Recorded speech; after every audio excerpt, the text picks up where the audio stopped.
L'ours polaire est le plus grand prédateur terrestre de tous les mammifères actuels. S'il se lève en se mettant sur ses pattes arrière, ce monstre peut s'élever à plus de 3 mètres. Et certains mâles, dont l'existence n'a pas été confirmée, peuvent peser jusqu'à 1 tonne. Si une proie tombe entre les griffes d'un ours polaire, elle n'a que peu ou pas de chance. Les énormes pinnipèdes qui peuvent démolir des voitures paniquent la vue de ce prédateur. Pour lui, attaquer un troupeau d'éléphants de mer, c'est comme aller au supermarché. L'ours polaire n'a pas peur du froid, bien sûr. C'est le froid qui a peur de lui. Bon, il s'avère que la fidélité envers son maître peut faire des miracles. Ce chien est grand et fort, mais pour l'ours polaire, il est comme une bicyclette pour un camion. Un prédateur plus grand peut simplement écraser un tel adversaire. Qu'est-ce que c'est donc? Le chien a trouvé le seul point faible de l'ours. Et il est juste là. Il s'avère que le nez d'un prédateur géant est un endroit très sensible. Il n'est pas recouvert d'une épaisse couche de tissu adipeux ou de fourrure. Ainsi, lorsque le chien l'a saisi avec ses dents, il a arrêté même un tel géant. C'est alors que l'ours a sous-estimé l'ennemi et a affronté avec la mauvaise créature. On ne peut pas lui en vouloir, qui aurait pu s'attendre à ce qu'un chien soit aussi coriace. Voilà un combattant de grande classe. La confiance en soi, la concentration et l'habileté sont les 3 piliers sur lesquels repose la réussite tactique de tout combattant. Regardez ces rongeurs. Il s'avère qu'ils sont comme des hobbits. Dodus et sympas à première vue, et ils sont de redoutables combattants quand il le faut. Leur endurance est à envier. Regardez cette confrontation épique avec le lynx. Vous êtes face à ce qui ressemble à un ancien guerrier avec la posture d'un véritable officier. Regardez cette posture aristocratique. Ce regard froid et méprisant face au danger. Alors que vous êtes attaqué par toute une meute de chiens. Quelle endurance! Mais il s'avère que ce n'est pas le calme désespéré d'une créature prête à en finir. Il s'agit d'une véritable tactique de combat. Les chiens ont sous-estimé l'ennemi. Il s'avère que le petit a écarté les pattes et bombé le torse pour pouvoir réagir à la vitesse de l'éclair à toute tentative de déséquilibre lorsque les chiens passent de l'intimidation à l'action et se jettent sur lui. Le rongeur ne se laisse pas abattre et passe à la contre-attaque. C'est la fureur que personne n'attendait de lui. Ces chiens ont manifestement sous-estimé l'ennemi, qui s'est avéré être un véritable guerrier. Regardez comme il se défend désespérément. Et pourtant, le petit agit de manière calculée et efficace. Et par rapport à sa taille, les chiens sont comme un énorme loup dans le film sur Thor. Vous vous souvenez? Comment réagirez-vous à l'approche d'un tel monstre? Cette magnifique course-poursuite est incroyablement épique. Le lièvre est plus rapide que les loups, mais ces derniers sont également très rapides. Et ils essaient de poursuivre leur proie.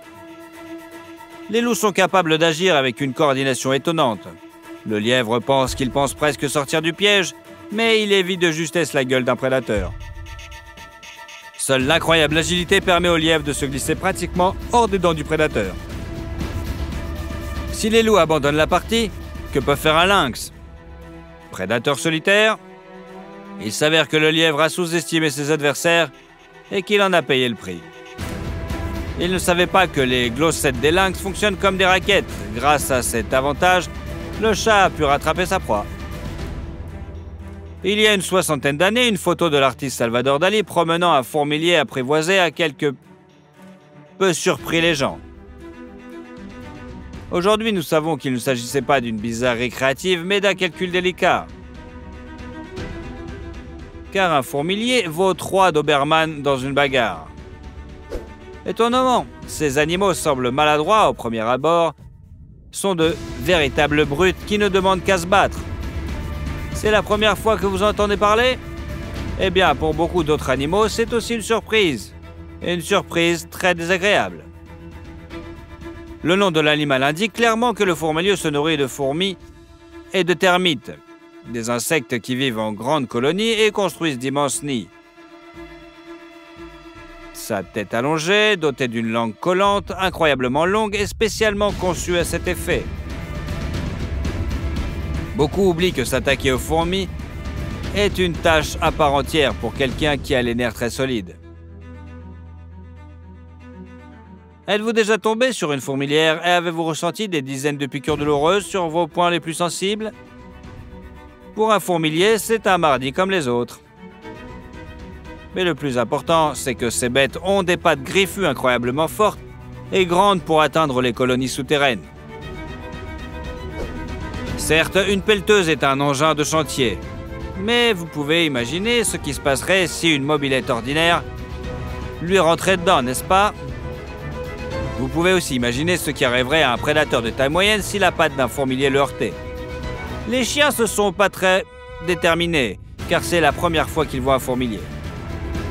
Mais même un petit individu est capable d'effrayer un gros chien avec son caractère de fer et sa position étrange. Pensez-vous que le petit a eu de la chance? Non, c'est le chien qui a eu la chance de reculer à temps.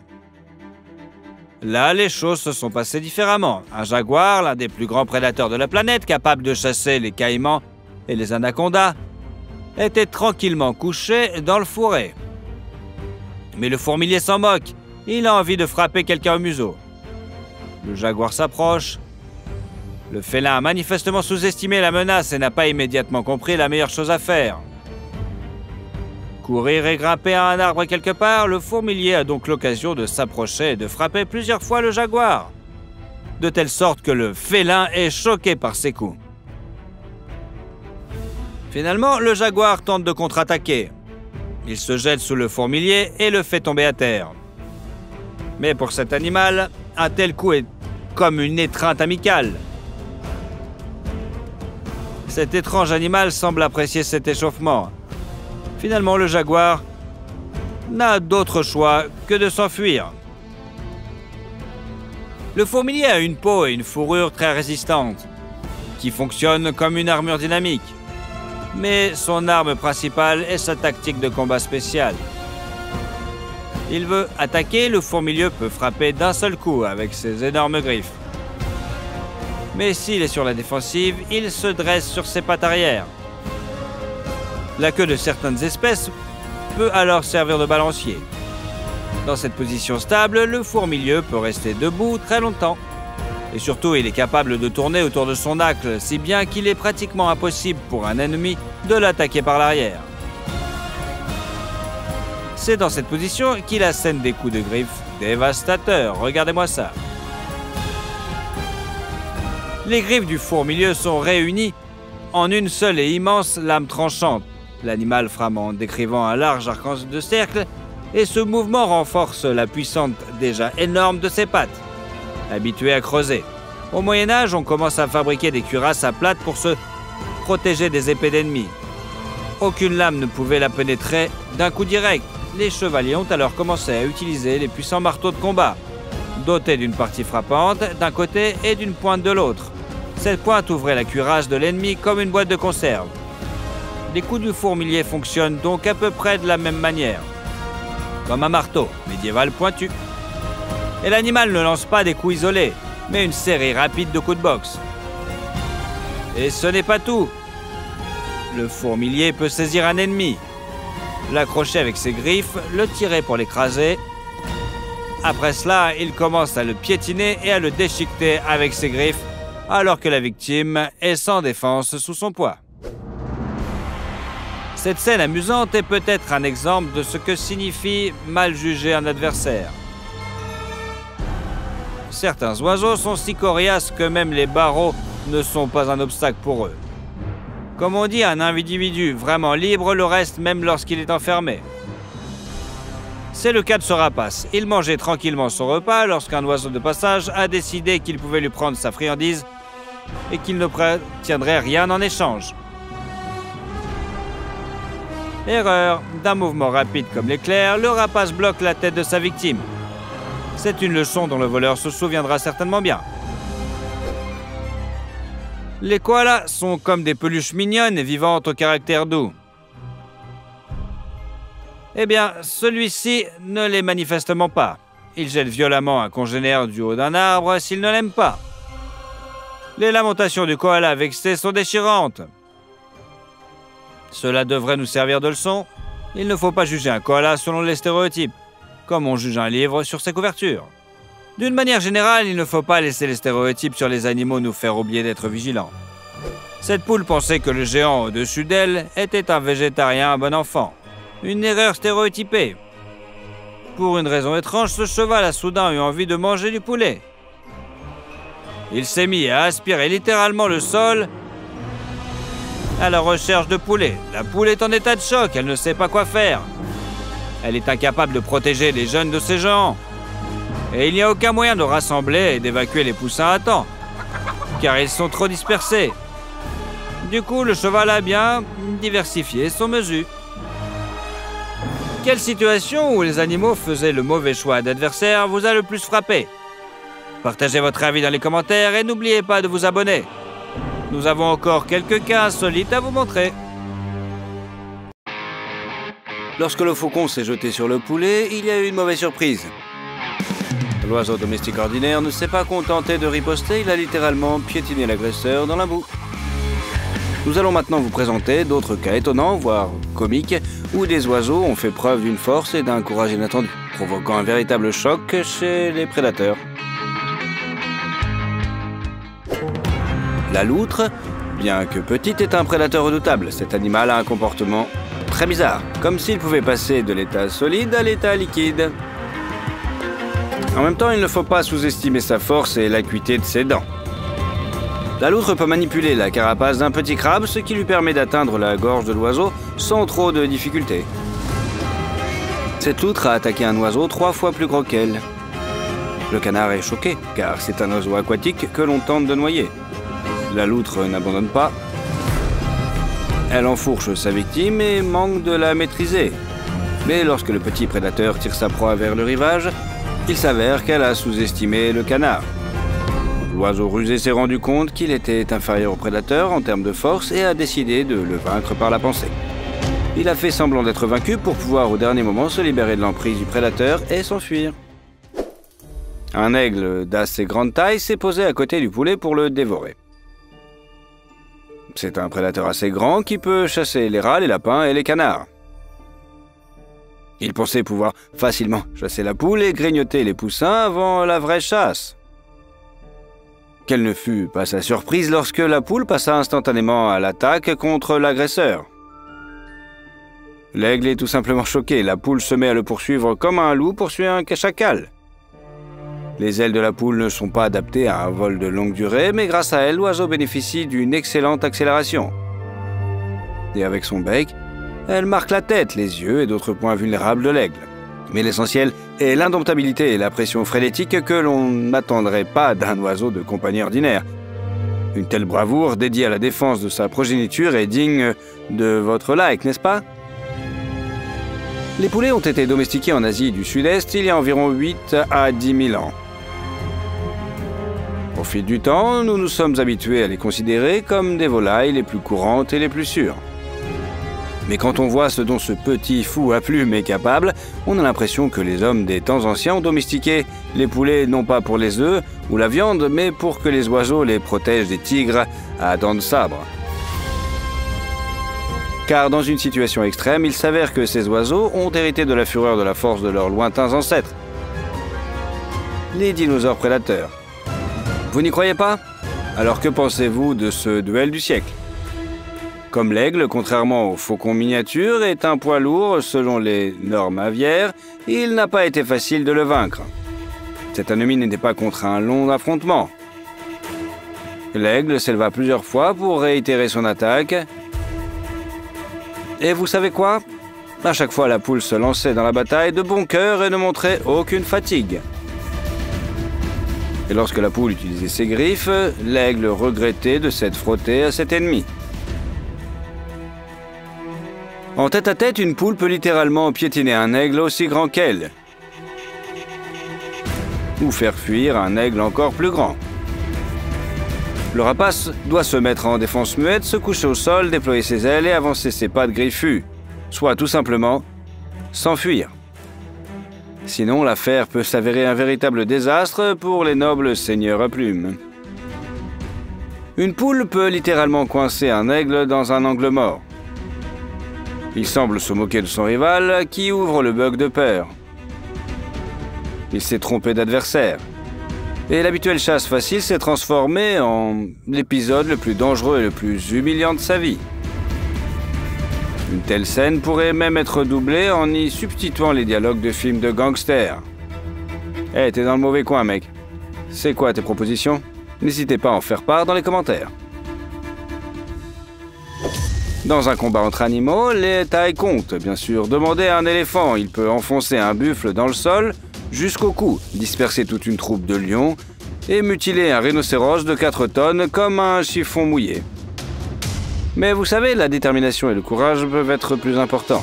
Un éléphant pourrait briser la colonne vertébrale de cette grue aussi facilement que vous pourriez briser une brindille sèche du diamètre de votre petit doigt. Mais le plus grand mammifère terrestre ne peut pas résister à la détermination de cet oiseau. L'éléphant ne semble pas se rendre compte de ce qui se passe. Mais il s'avère qu'il est simplement approché trop près de cet oiseau. Peut-être t'es-tu déjà demandé pourquoi certains oiseaux ne nichent pas à la cime des arbres, mais à même le sol? Eh bien, c'est parce qu'ils sont robustes et qu'ils peuvent chasser même un éléphant s'il le faut. En fait, les chats domestiques qui se promènent librement à l'extérieur de la maison sont considérés comme des super prédateurs. Vous ne me croyez pas? Le fait est que pour chaque tentative d'attraper une proie, ils ont plus de chances d'y parvenir que les lions sauvages. Cela vous fait voir le chat domestique d'un autre œil, n'est-ce pas? Il n'est donc pas étonnant que parmi la faune urbaine, les chats se considèrent comme les plus cool. Mais la corneille n'est pas de cet avis. Apparemment, elle se prend pour le shérif.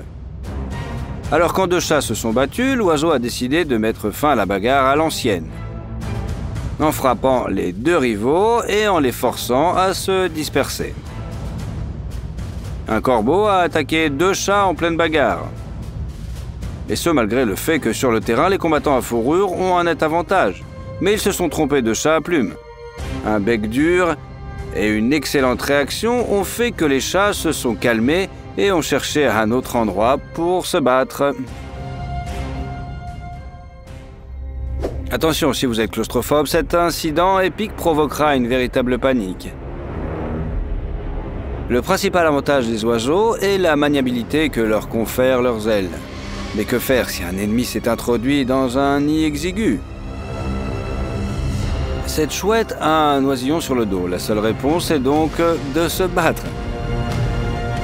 Le serpent réalise clairement son avantage. Ici, dans le passage étroit, il pourra imposer au hibou un combat rapproché. Le reptile est assez grand et peut manger même un oiseau adulte. Le hibou tente de déployer ses ailes et de gonfler ses plumes pour paraître plus grand et effrayer le prédateur. Mais le serpent déterminé est trop affamé. L'oisillon effrayé dans le dos de la chouette semble trop appétissant pour le reptile à sang-froid. Mais le serpent a sous-estimé la force avec laquelle l'oiseau se battrait pour sa progéniture. Le combat fut incroyablement intense. Le serpent s'est jeté sur son adversaire et a réussi à enfoncer ses crocs dans la chouette, puis à enchevêtrer ses anneaux pour presser, écraser, étrangler la chouette et s'attaquer ensuite au bébé sans défense.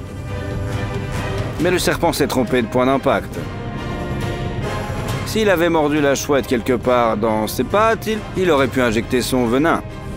Mais le reptile visait la partie la plus dense du corps, plus facile d'accès. Erreur, le serpent ne savait pas que les hiboux sont des oiseaux plutôt maigres et que la majeure partie de leur corps est constituée d'un plumage dense. Les dents du serpent l'ont transpercé. Le couinement du bébé derrière elle a doublé la force de la chouette qui a réussi à désarçonner le puissant serpent et à lancer une contre-attaque décisive.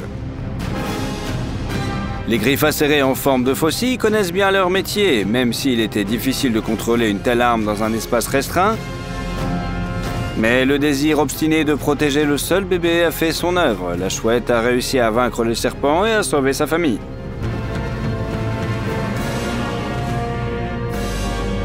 Regardez comme elle est choquée après le combat. Que quelqu'un lui apporte de l'eau, la chouette est stressée. Ce n'est pas pour rien que l'aigle à tête blanche est l'un des symboles de l'Amérique. Même sur fond d'autres oiseaux de proie, cette beauté a un caractère bien trempé. Il est difficile de trouver un autre oiseau de proie qui aime se battre autant que ses rapaces. Quand on les observe, on a l'impression d'assister à un western. Voici une compagnie qui dîne tranquillement dans un saloon quand soudain apparaît la brute. Et juste sur place, vide, commence une bagarre. Sauf que l'agresseur a sous-estimé son adversaire. Il pensait être l'aigle le plus coriace du coin. Erreur. Son coup inattendu est non seulement pas passé inaperçu, mais surtout il va y avoir une réponse. Ce combat est impressionnant. Au lieu d'esquiver le coup dangereux, l'aigle a mis ses pattes à hauteur de son adversaire. L'aigle savait-il comment cela allait se terminer? Certainement. Et il s'en réjouit. L'inertie a littéralement balayé l'aigle de sa place et les deux oiseaux se sont envolés pour continuer le combat. Ils se battent désespérément avec leurs pattes et l'oiseau qui avait commencé le combat n'avait manifestement pas prévu de s'attaquer à un adversaire aussi coriace. L'aigle attaqué décida de montrer qu'il ne fallait pas se moquer d'une telle plaisanterie. Il profita habilement de la chute de son adversaire pour le contre-attaquer par le haut. De tout son poids, l'aigle s'abattit sur l'agresseur et le jeta dans l'eau glacée. De puissantes griffes s'enfoncèrent dans le dos de l'insolent aigle avec un coup écrasant. À cet instant, il regretterait vraiment d'avoir décidé de prendre la proie à notre héros. La profondeur de l'eau n'était trop faible pour représenter un réel danger pour les aigles. Mais se mouiller par temps de froid était une perspective très désagréable. D'autant plus que les ailes et surtout les plumes des aigles sont vulnérables à l'eau. Si elles sont mouillées, l'oiseau ne peut pas décoller tant qu'elles ne sont pas sèches. Elle avait donc appris sa leçon de vie. Il ne faut pas s'en prendre sans raison à quelqu'un armé d'une paire de serres recourbées.